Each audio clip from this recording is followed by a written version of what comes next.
امیر معاویہ رضی اللہ عنہ وہ ہمارے محسن صحابی ہیں کہ ان کے احسان سے امت سبکدوش ہو ہی نہیں سکتی. یہ اتنے قابل اعتماد صحابی تھے سرکار صلی اللہ علیہ وسلم کے کہ جو قرآن نازل ہوتا تھا نا، جبریل امین جو قرآن لے کر حاضر ہوتے تھے بارگاہ رسالت میں، تو وہ وہی سرکار صلی اللہ علیہ وسلم کی اجازت سے لکھتے تھے. اور بھی کاتبین وحی ہیں، ان میں سے آپ بھی تھے.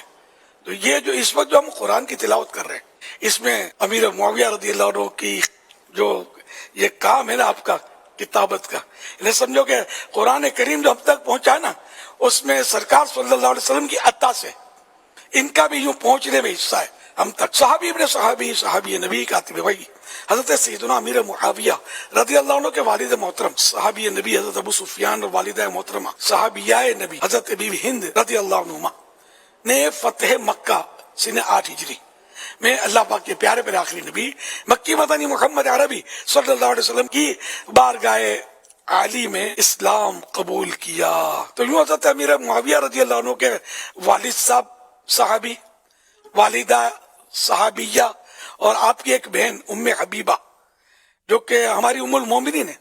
اتنا بڑا شرف حاصل ہے. ام المومنین ام حبیبہ سرکار صلی اللہ علیہ وسلم کی زوجیت میں تھی. بخاری شریف میں صحابیہ نبی حضرت ام حرام رضی اللہ عنہ فرماتی ہے، میں نے نبی کریم صلی اللہ علیہ وسلم کو فرماتے ہوئے سنا، میری امت کا سب سے پہلا لشکر جو سمندر میں غزوہ یعنی جنگ کرے گا، انہوں نے واجب کر لی یعنی جنت. آپ رضی اللہ عنہ فرماتی ہے، میں نے عرض کی یا رسول اللہ صلی اللہ علیہ وسلم، کیا میں ان میں سے ہوں؟ غیب کی خبر دینے والے پیارے آقا صلی اللہ علیہ وسلم نے ارشاد فرمایا، تم ان میں سے ہو.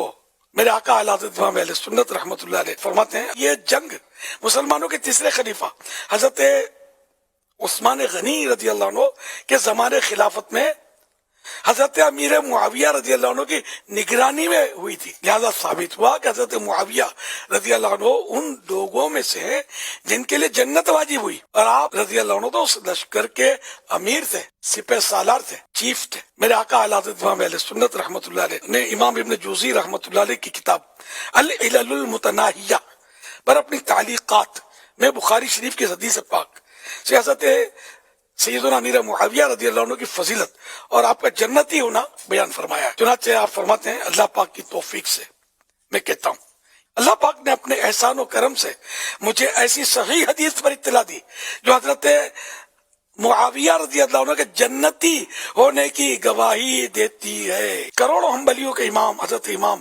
احمد بن حنبل رحمت اللہ علیہ نے دعا مانگی، اللہ پاک ہمیں حضرت امیر معاویہ رضی اللہ عنہ کی محبت میں موت عطا کرے. المرء مع من احبہ، یہ حدیث پاک کے الفاظ ہیں، جو جس سے محبت کرے گا اس کا حشر اسی کے ساتھ ہوگا. تو صحابہ اہل بیت سے محبت بالکل کرنی چاہیے ہمیں، ایک ایک اہل بیت سے اور ایک ایک صحابی سے محبت ہے. اور اللہ پاک ان کی محبت میں ہمیں ایمان و عافیت کے ساتھ مدینے میں جامع شہادت نصیب کرے.